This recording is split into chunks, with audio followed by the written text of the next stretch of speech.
Halo otaku, di berbagai anime, seringkali terdapat karakter anime yang menyembunyikan kekuatan karena berbagai alasan.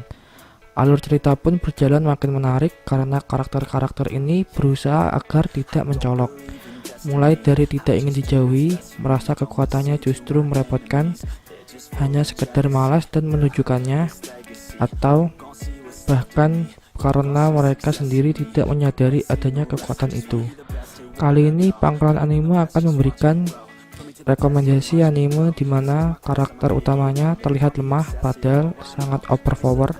Tanpa basa-basi, langsung saja kita ke inti video. Di nomor pertama ada anime Gleipnir, bercerita tentang seseorang bernama Shuichi Kagaya. Terlihat seperti remaja pada umumnya. Ia pintar dalam pelajaran dan memiliki banyak teman. Namun, tak ada yang menyadari bahwa Shuichi merupakan seorang monster. Suatu hari, dirinya terbangun dengan tubuh yang besar dan berbulu, cakar yang tajam, serta penciuman yang kuat. Bahkan mulai timbul sifat kebencian yang menghilangkan sisi kemanusiaannya. Namun, dirinya terlalu naif, ia berusaha untuk tidak menggunakan kekuatan tersebut dan menjadi remaja normal. Tapi ketika ia bertemu dengan Korea Aoki, seorang gadis yang ia selamatkan saat hendak bunuh diri, Shuichi terpaksa harus menuruti semua keinginan Korea karena hanya ia yang mengetahui rahasia Shuichi. Korea sejak saat dulu bertekad untuk mencari monster seperti Shuichi. Ia ingin mengungkap misteri terhadap mereka serta koin emas yang telah lama ia simpan. Bukan hanya Shuichi saja sendiri yang memiliki kekuatan mengerikan tersebut. Masih banyak orang-orang misterius yang bergentayangan di luar sana yang memiliki tujuan masing-masing. Di nomor 2 ada anime Akuma no Riddle. Ada seorang anak yang dari kecil telah dilatih untuk menjadi seorang pembunuh. Ia bernama Azuma Tokaku. Suatu hari ia mendadak ditugaskan untuk masuk ke kelas Kurogumi, sekolah khusus untuk wanita Myojo Academy. Kebanyakan orang menyebutnya sebagai kelas elit di mana hanya orang-orang tertentu yang dapat masuk ke kelas tersebut. Kelas tersebut semuanya diisi oleh 12 gadis-gadis yang terlihat biasa.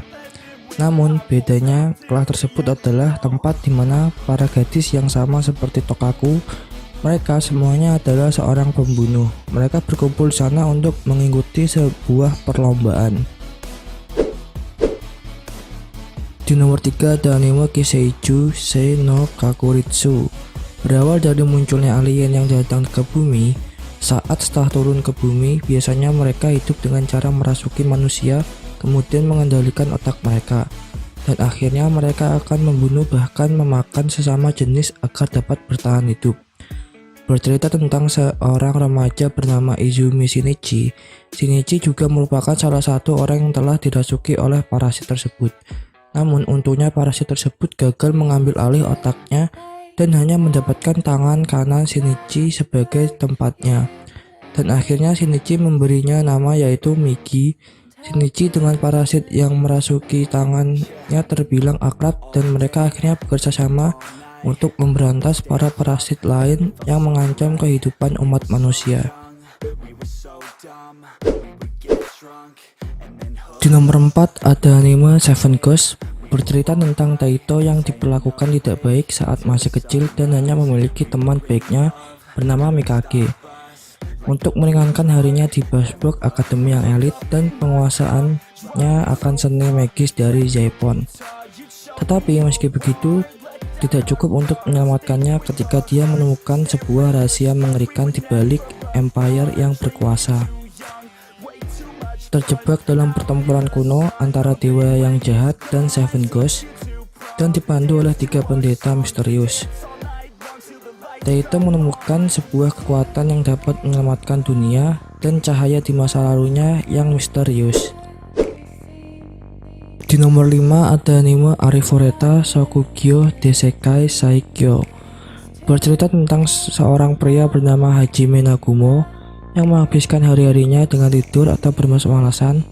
Namun kehidupannya yang nyaman itu tiba-tiba berubah semenjak ia dan teman sekelasnya tiba-tiba saja dikirim ke dunia fantasi. Mereka diperlakukan seperti pahlawan dan ditugaskan untuk menyelamatkan umat manusia. Hal yang seperti mimpi indah bagi Hajime tidak berlangsung lama. Di saat teman-temannya mendapatkan kekuatan seperti dewa, dirinya hanya mendapatkan kekuatan yang sangat lemah. Dirinya pun ditertawakan dan dianggap lemah oleh teman-temannya. Hajime hanya memiliki kemampuan transmutasi, yakni mengubah objek yang disentuhnya. Suatu ketika saat Hajime beserta teman-temannya menjelajah Dugeon, sebuah insiden besar menimpa dirinya. Saat ekspedisi berlangsung di dalam Dugeon, sesosok monster besar menghadang jalan. Hajime berusaha mengorbankan dirinya, namun seseorang temannya mengkhianatinya dan membuat dirinya terjatuh ke dalam jurang Dugeon. Di nomor 6 ada anime Bunga Straw Dog, bercerita tentang Nakajima Atsushi yang ditendang keluar dari panti asuhan, dan sekarang ia tidak memiliki tempat untuk pergi dan tidak ada makanan. Sementara ia berdiri di tepi sungai, diambang kelaparan. Ia menyelamatkan seorang pria jenaka yang mencoba bunuh diri. Orang itu adalah Dazai Osamu. Ia dan pasangannya Kunikida adalah anggota dari kantor detektif yang sangat istimewa. Mereka memiliki kekuatan gaib dan menyelidiki kasus yang terlalu bahaya bagi polisi atau militer. Mereka melacak harimau yang muncul di daerah baru-baru ini. Sekitar waktu Atsushi datang ke daerah tersebut, harimau nampaknya memiliki koneksi ke Atsushi. Dan pada saat kasus ini diselesaikan, jelas bahwa masa depan Atsushi akan terlibat lebih jauh dalam kehidupan detektif. Di nomor 7 ada anime Garo Hono no Kokuit.